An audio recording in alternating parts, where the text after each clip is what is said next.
Hi, it's Alexis Hasselberger, time management and productivity coach. Do you have any meetings on your schedule, maybe weekly meetings, that they just don't work for you? They are not at the right time for you. Maybe they're at 8 a.m. in the middle of, when you're trying to get your kids ready for school or camp, or maybe it's really late in the evening, or maybe it's just for some reason, it just doesn't work for you, right? For whatever reason. And you just kind of sits there and you don't want to move it. You want to ask people to move it because, maybe there's a lot of people in that meeting. Or maybe, maybe you're a little bit worried about seeming selfish if you ask to move something, etc. Has that happened to you? If you look at your calendar right now, do you see something that fits that description? Right? This is a conversation that I have all the time with my clients, right? That there's something on their schedule that doesn't work for them, but they don't want to ask about it, suggest, move, etc. It just doesn't feel good. It feels uncomfortable. They're worried about how they might come across, that they might be seen as selfish. And this is just one of those areas, like many, where we can do this in a way that feels good. We can ask for what we want.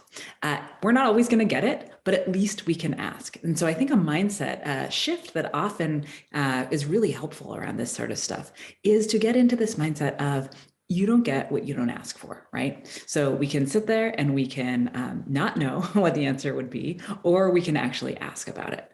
This type of thing happens in so much of our lives, right? We think that we're kind of beholden to everything that's on our schedule, to other people's asks, to other people's priorities. And we feel really locked in. We feel trapped that we can't do anything with our time, that there's no wiggle room. How will we ever get the time to, take care of some of those things on our someday maybe list, or some of those fun projects we want to do, if everything just feels so locked in all the time and it feels like we have no agency? The reality is we do have agency. You have agency. You can make changes.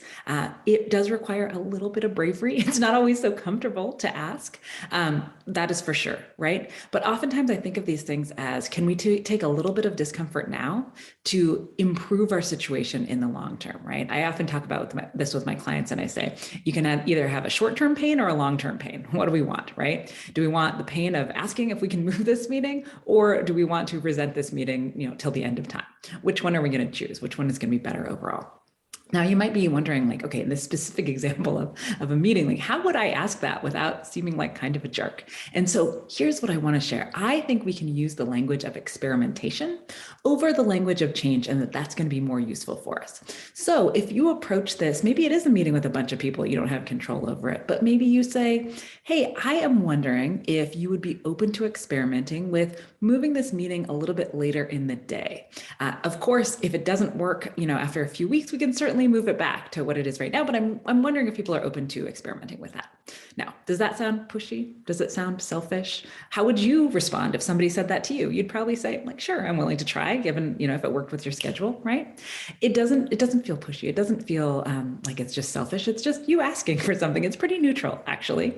And using that language of experimentation often works really well because, humans, we're resistant to change, but most of us are pretty open to experimentation, or, at least we're not willing to say that we're not, right? So you can say these things in a way that that is going to get you closer to your goal. Now, maybe the answer is no, and that's okay. Now you know that answer and you don't have to ruminate anymore about it. You can start working on other parts of your schedule or other parts of your obligations or things like that.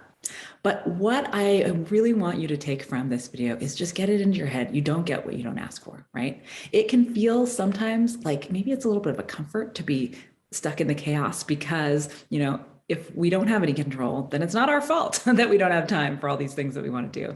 If we do have control, then we can do something about it. And I choose to look at that really positively, but I realize that can be a little bit scary as well.